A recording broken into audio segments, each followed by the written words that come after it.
Hey folks, welcome back. Well, I'm gonna bring you along with changing the CV axles, front CV axles here on this Isuzu Pickup. It's a 1992 4x4. I don't know exactly how to do this, but and I couldn't find any, like information, service data information, and all that that actually pertain to just the CV axles themselves. There's a little bit of information as far as the hubs go, but not very good instructions on how each come apart. Would like to know on the CV axles. One thing I didn't notice is I've got the new ones here. So we've got the driver's side and passenger side one here. And what I do notice is that they don't have traditionally a little locking ring in here that would denote, that this thing just kind of pops out. So I don't know what holds this in here. There's a couple of grooves right here, so maybe there's some kind of a snap ring, which means possibly like this plate right here, which is bolted to 4 bolts on there. They look like 17s. There's a 17 there, and it also snakes up, and I'll show it later, but there's a bolt up there, and I think that there's a bolt on the back side of it. Like this bolt goes up like this. It's clear up in there. Don't know if we can. It's right there. That's it, that I'm pointing to right there. Anyways, yeah, I know this thing's all caked with mud and everything. Said in the last video we did with removing the transmission, this thing belongs on a cattle feedlot, and this is how it came to me. I did attempt to pressure wash it, and it was just going to be taking way too long, so I just been chipping at the mud everywhere that I need to be, and we're just going to have to work around it, and it just is what it is. So anyways, first thing we're going to do here is remove this brake caliper, and then after that we're going to remove this outer hub. This is a manual locking hub, so we're going to go ahead, and it's locked right now. We're going to go ahead and unlock it, which it works. So we're going to take out these 10mm bolts here. Now I assume we're probably going to have to take off these Allens, which they look like 10mm Allens, but I'm not 100% sure yet on that. So I'm going to get that far at least, and then I'll bring you back. Okay, so wasn't anything special. This spring was in here like that. This hub just went in there with these teeth matching up here. So that was pretty straightforward. It just came right out. It looks like we got a snap ring right here. So we're going to get that thing out, and then I'm going to see beyond that like what might come apart, because I'm not 100% sure. May have to take these bolts off to see what's in there. I imagine this thing kind of looks to me like it might be a spindle bearing, like on a trailer or something. But so the bearing here, got to be a bearing here somewhere, so we'll figure that out, and I'll bring you along. Okay, so at first I couldn't figure out, nothing was moving in here or anything like that, so I removed these 10mm headed Allen bolts out of there, and then this would turn, but it wouldn't come out. So the snap ring that we saw right there has to come out, and now this whole thing will come off, and I don't know what's behind there yet. Okay, so this is getting closer to what I thought this might be. So this is a lock ring, and it's held on here with it looks like that screw looks all damaged, but this looks like got a couple of Phillips head screws. We need to get them out of there. I don't know what's going on with that one. It's just full of junk. I get it cleaned out, but I bet you behind here, because this is a lock ring, I bet you it locks into this groove right here. It's got a little pin, kind of deal, and I bet you that's what keeps and behind there's probably some kind of a nut, that would seat in and do the bearings, like I said, just like a trailer spindle. Just that, but different, if that makes any sense.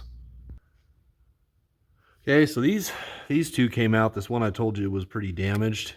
I had to use this impact driver, which is designed to, you hit it and it kind of drives itself in, and sometimes it'll latch onto things, and it happened to get it out. These are what the other two little screws look like. Easily should be able to be found to be replaced if you damage them. You know, I mean, if you can't get this at all or whatever, it looks like you could drill this out. Be one way to do it. Okay, so the lock ring comes out. So I was right about the grooves and the notches and all that. So I just don't know what we're going to use to get this nut. I'm pretty sure that spins off. I can see threads in there. Yet getting it out, which I kind of suspected, we're gonna have, we can just do this. I just did this with the screwdriver, or this pair of needle nose pliers. There's a big hole right here, and then there's the bearing behind it. If you can see it yet or not, but we're gonna have to figure something out, tightening that, because we have to seat the bearing down in. Basically you kind of tighten it down. There's probably a torque spec, but I'm probably not gonna be able to find it. And then back it off like a quarter turn or something, just like you would do a trailer spindle. So right now this whole hub should come off of this spindle, and we'll see what's back there. Okay, so that is exactly the way that came off. There's the inner bearing right here. There's a wheel seal there, and this reminds me of a trailer spindle exactly. And you would pack these bearings just like a trailer. There's the outer bearing, this one we can see, the one that was right behind the that actual nut. Here's the threaded portion that nut threads to, the two notches on each side that lock ring. So that lock ring, what it does is it goes in there, and then the screws screw into the nut, and it just holds the nut in place so that it can't back out, because you're not actually going to be tightening. That nut's going to be somewhat loose after you seated the bearing and then done your quarter turn back off. You're able to turn that nut just a little tiny bit, and that's basically the way it's supposed to. To me, it looks like there's nothing else on here. I can push right here, and I can see that the axle wants to slide this way. I don't know if I can do that where you'd be able to see it.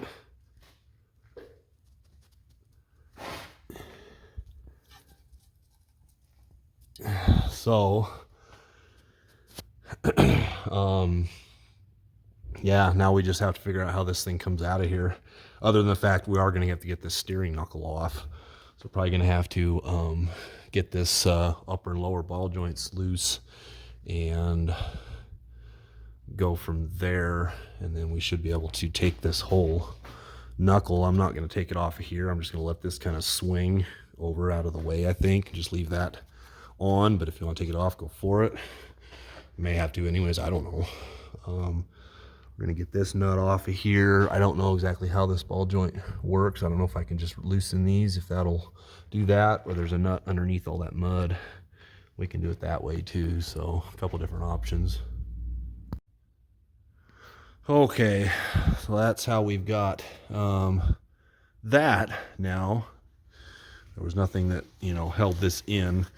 That snap ring is what normally would hold this part, into the hub here, not the steering knuckle.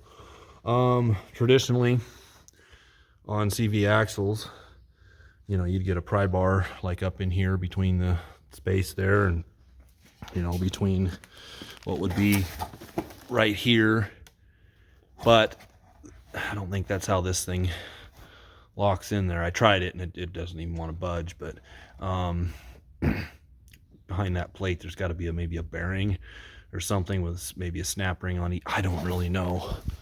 I really wish I could find some information on this, but we're learning how to do it and making this video so that we can learn everybody else how to do it. So what I'm going to do is I'm going to remove that plate. It's got that yellow paint on it around here. There's 4 bolts, 2 here and 2 down in the bottom. They're 17 size, and then there's that bolt there. which is a 22, and then I assume the other bolt, which is really just right. There's so much mud, I don't even know if you could see it.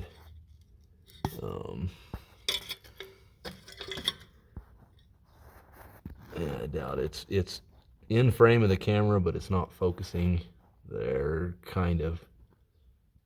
Beyond that, you can see the harmonic balance or the engine. That's it there. I don't know how we're going to get access to that one. I'm going to start with all of these over here. Yeah, this is kind of a dumb design, but just is what it is. All right, so right now I've got this thing, you know, this plate's loose. I got it pulled out just a little bit. You know, it did leak some oil, so plan on that. I didn't.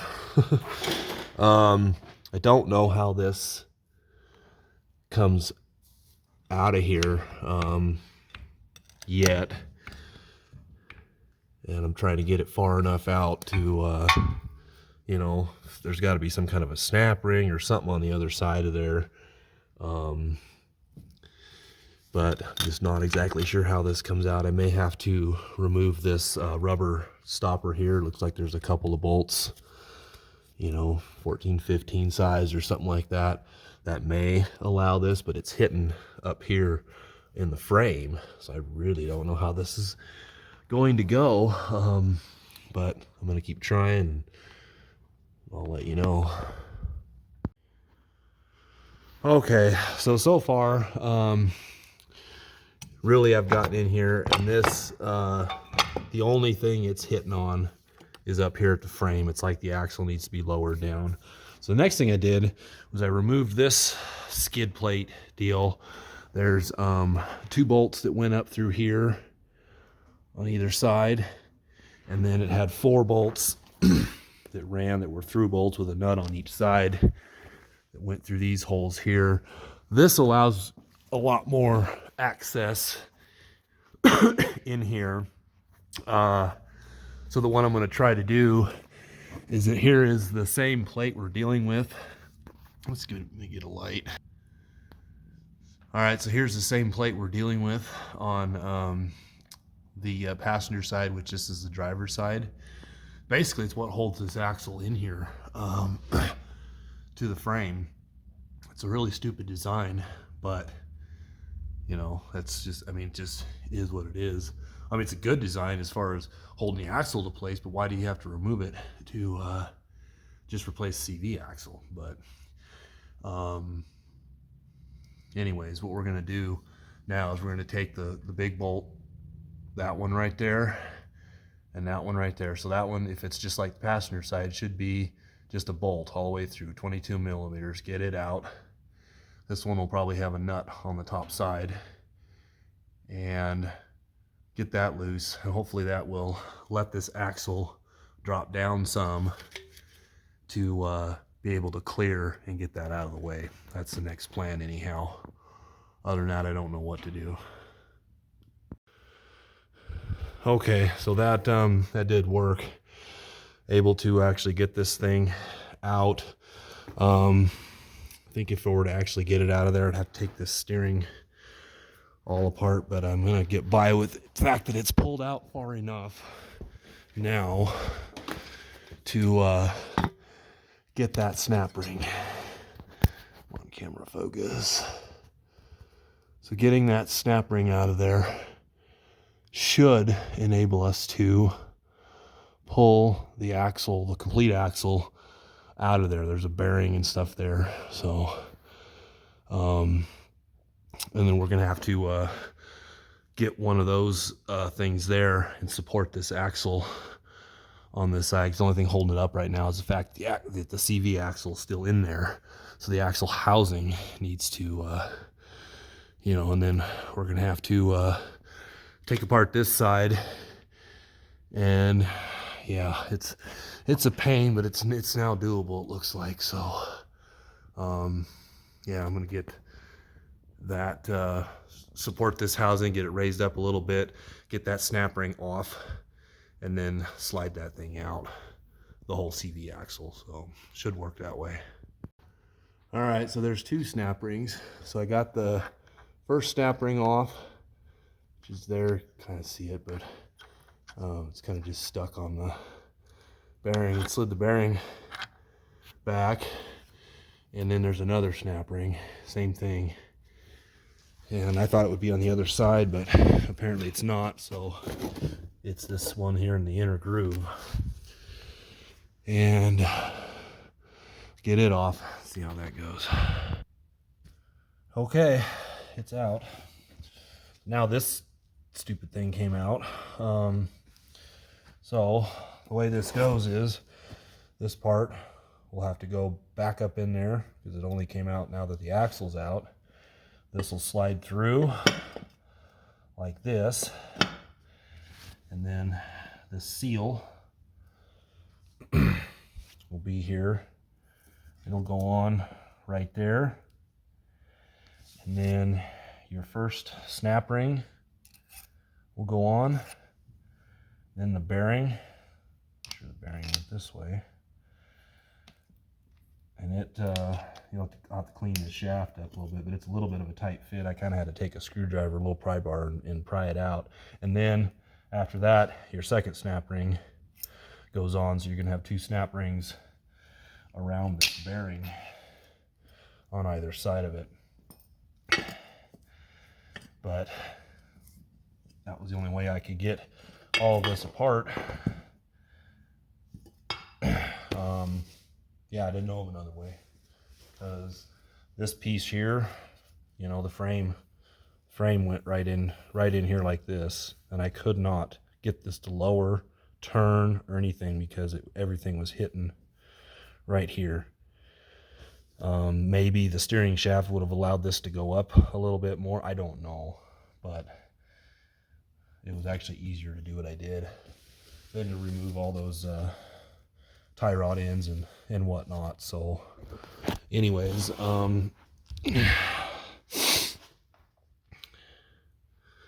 there's how that looks there. You're worried about catching oil, drain the oil out of your differential, but yeah, I don't know why it's designed this way, but sure been easier if it was just the way that maybe they just didn't have that.